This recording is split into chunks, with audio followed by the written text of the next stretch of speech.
I awoke slowly the following morning, still wrapped in the memories of the night before. What a whirlwind it had been from never dressing as a woman before to returning home after my very first kiss as Carolyn. My heart still raced just thinking about it. When I walked through the door the night before, exhaustion mixed with exhilaration. I had thought of going straight to bed, but then I caught sight of myself in the hallway mirror. Looking back at me wasn't the man I'd always known, but a woman in her 50s, poised, elegant, radiant. Carolyn. I smiled softly and realized I wasn't ready to let her go just yet. Most women might have kicked off their heels first thing, but not me. No, I wanted to hold on to Carolyn as long as I could. I poured myself a glass of wine, curled up in the soft glow of the lamp, and let my mind drift to Harry, his kind eyes, his charm, the tenderness of that kiss. Confusion lingered, yes, but somehow when I was Carolyn, it all felt natural. Eventually, I slipped off my shoes, curled up on the couch, and turned on an old romantic comedy. As I watched, I found myself daydreaming, imagining that I was the female lead, living out the story on screen. When I awoke the next morning, still curled under a blanket on the couch, the feeling of the silky pantyhose against my skin reminded me Carolyn was still here. I sat up, slipped back into my heels, and wandered into the kitchen to make coffee. I called Susie. As I recounted every detail of the night, her voice grew more thoughtful. And when I told her about Harry's offer for me to manage his club as Carolyn, there was a long pause. "You've really gotten into this, haven't you?" she asked finally. "I can hear it. You're speaking in your Carolyn voice again. Accent and all." I hesitated, then admitted the truth. "Susie, I've never felt this alive in years. I think I'm seriously considering it." I added that I needed to find an outfit for my dinner with Harry on Wednesday. "All right then, Carolyn," she said with determination. "Here's the plan. Take a shower, shave closely, and do what you can with your hair. Then put on your underthings, your slip and hose, and throw on a robe. I'll be over in an hour with a bag full of Mary Kay magic." I laughed, grateful beyond words. What a gift to have such a friend, one who embraced Carolyn as naturally as breathing. When Susie arrived, she came armed not just with her Mary Kay tote, but with 3 shopping bags as well. "Carolyn," she grinned, "if you're seriously thinking about living and working as a woman, if you're preparing for a public dinner date, you may as well begin now." My heart leapt. Part of me was elated, another part terrified. "Don't worry," Susie reassured me. "You've already proven how convincingly you can play the role. I brought everything you'll need. And I even have a surprise." She opened the first bag, a simple, elegant dark brown dress that buttoned down the front. Its light wool fabric looked soft yet refined. Then came a pair of low-heeled brown shoes, the exact size she remembered I'd worn before. "Put on this dress and these shoes," she said firmly. "We're going shopping." I chose this outfit because it's easy to change in and out of when you're trying on clothes. "Carolyn, today we're going to have some real fun." And just like that, the next chapter of my journey began. Of course, I complied at once. The dress was divine. My black slip hardly showed, just a delicate hint at the neckline, which made it feel stylish without being overdone. The shoes fit perfectly, and as I looked at myself, I realized I didn't look glamorous, but I did look like a proper lady. Susie went to work on my makeup, narrating each step. "If you're going to live as a woman, you'll need to know how to do your own makeup," she teased. "I won't always be around to make you beautiful." When she finished, she retrieved her final bag. Inside was a huge collection of Mary Kay products. "You need to start a proper routine," she explained. "Moisturizers, makeup remover for every night, lotions for your legs and body. I even included 3 scents for you to try. Pick whichever feels most you." The array of items overwhelmed me. I must have looked puzzled, because she smiled and softened her tone. "Carolyn, if you're even considering a job where you'll be in character publicly, then you need to be comfortable as a woman in every way. Let's test it.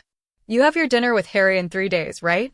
Then spend the next 3 days entirely as Carolyn. We'll shop for outfits, dresses, work clothes, even sleepwear. If you can handle that, you'll know this adventure is for real. If not, you'll know it's not for you." It made perfect sense, though the challenge seemed daunting. Don't worry, honey, she added warmly. Remember how confident you became yesterday? You can do this.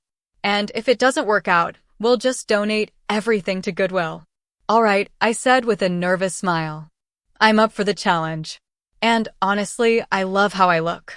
Just then, I remembered my promise. Oh wait, I'm supposed to call Harry and give him my address. I dialed, but only reached his voicemail, so I left a message. With that done, we headed out. I confessed I didn't have much cash and was hesitant to use my credit cards. Susie waved it off, happy to charge everything and let me repay her later. Our first stop was Lane Bryant. One of the women here is one of my Mary Kay clients, Susie whispered. She's great, and if we're honest about what you're doing, I know she'll help us. And she was right. Annie greeted us with a wide grin, but when she saw me, her eyes widened. Oh my goodness, Carolyn, you look amazing. Susie, you're incredible. I would never have guessed. Her words erased my lingering doubts. With Annie's help, I tried on at least 20 outfits, dresses, skirts, tops, even underwear and nightwear. Susie suggested I upgrade from AB to AC cup, saying it would balance my figure more naturally. She was right, it made a real difference. By the end, I had a whole new wardrobe. At Payless, I bought 7 pairs of shoes, sensible low heels for everyday wear and some more daring ones for special occasions. My favorite was a sleek pair of 4-inch black patent pumps with ankle straps, elegant and bold. After all that, we stopped for lunch at a nice restaurant. Over wine and salad, we laughed about the shopping spree. You can always go back to Annie, Susie said. She'll take care of you. I think today you became real girlfriends. Susie, I replied, touched, I can't thank you enough. I promise to give this a full try. You've been such a close friend to me, and I'll always be there for you too. When we returned home, I was exhausted but thrilled. Together we moved all my old clothes into the guest closet and filled my own with my new wardrobe. My bathroom, once plain, was now transformed with lotions, powders, and makeup scattered across the counter. That evening, I slipped into a long satin nightgown and climbed into bed. Just before drifting off, I remembered Susie's advice, always remove your makeup. Dutifully, I got up, cleansed my face, and promised myself I'd practice again after a nap. For the first time, my closet, my home, and even my reflection finally matched the woman I was becoming. The next morning, I woke up slowly, still basking in the glow of the previous evening. My phone call with Harry replayed in my mind. His voice had made my heart flutter, and I couldn't stop smiling. Just 2 days earlier, I had never even imagined myself in a dress, and now here I was preparing for a dinner date with a handsome man who saw me as a woman. The thought made me laugh nervously, but it also made me happy. I slipped out of bed and headed straight to my closet. I picked out a flared gray skirt that brushed my knees and paired it with a maroon V-neck sweater. Underneath, I laid out a camisole, half-slip, and charcoal hose. Matching maroon slingback shoes completed the look. Before getting dressed, I decided to treat myself to a bath. I lit a candle, poured in oils, and sank into the warm water. As I shaved, I realized I was becoming meticulous about details, smooth legs, neat brows, styled hair. Each step made me feel more aligned with Carolyn. Afterward, I dried off, pulled on my layers carefully, and sat down at my vanity. Makeup was still a challenge, but I was learning. Mascara, shadow, blush, 3 attempts later, I finally had a look I was proud of. I teased my hair, added a touch of spray, and when I stood in front of the mirror, I gasped. Carolyn was there again, looking confident and ready for the world. Instead of wine, I poured a glass of juice, wanting to look my best for Harry. Then I sat at my desk and made a bold decision. I ordered a cell phone that would belong to Carolyn alone. Whenever it rang, I would know it was someone calling her.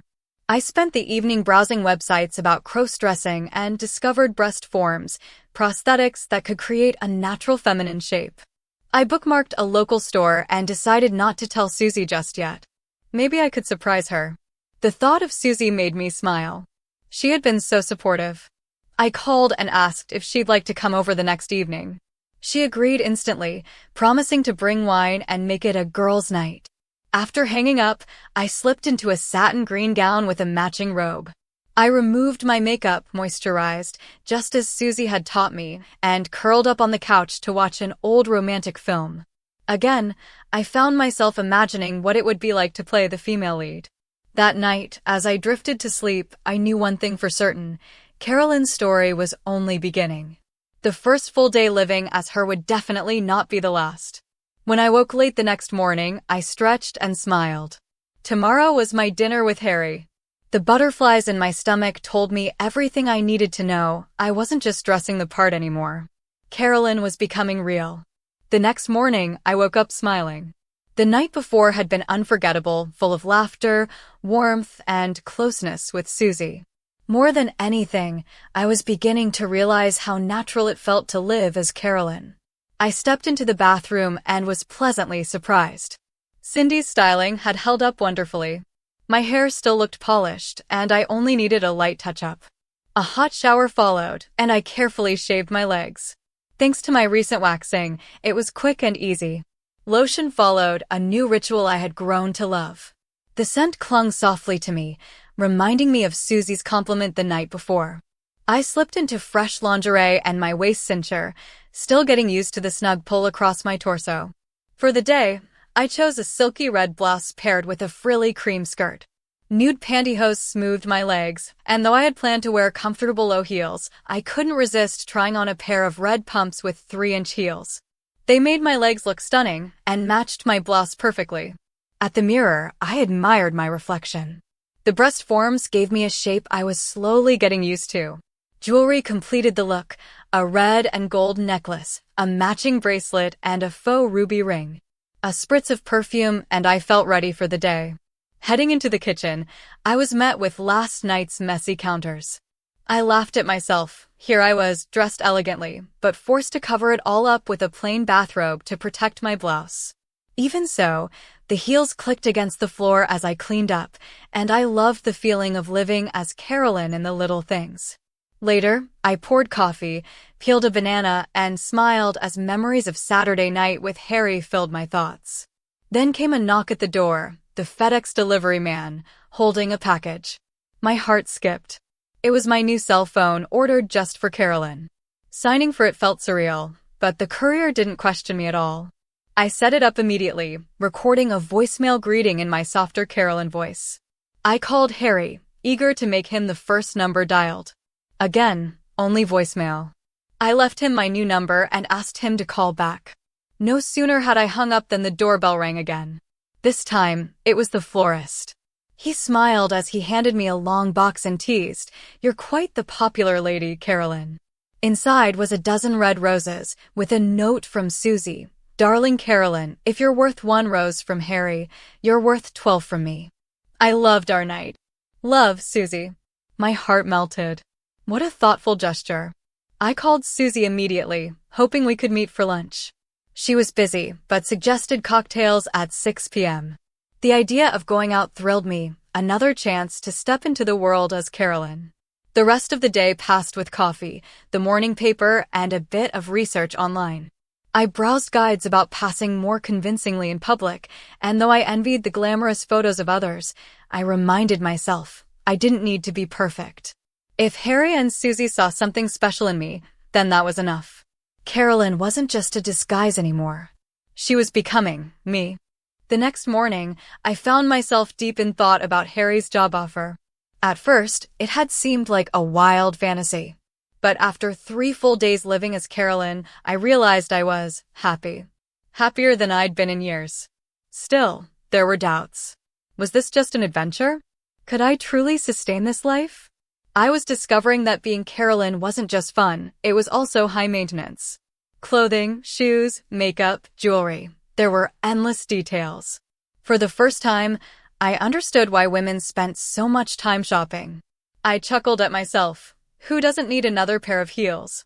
But when I imagined boxing Carolyn up and going back to my old life, I felt a pang of dread.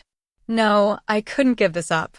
Maybe my new motto should be, in for a penny, in for £1,000,000. That evening, I had plans to meet Susie for cocktails.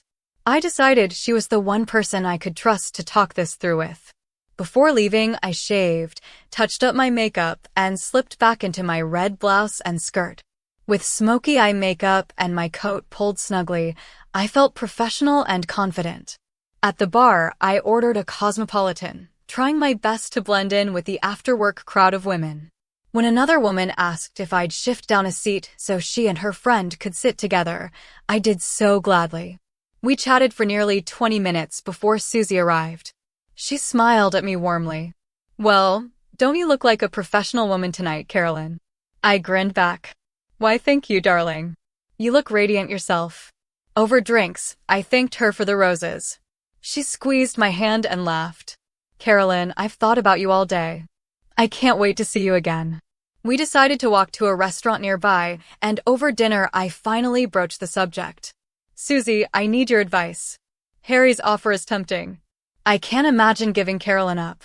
But if I commit to this, what do I actually need to make it work?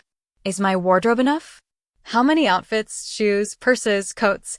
How many things does a woman really need?" Susie burst out laughing. "Carolyn, you're sounding more like a woman every hour." Then she explained gently.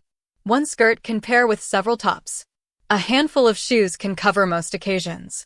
But there were some essentials I'd need more of, especially undergarments and basics."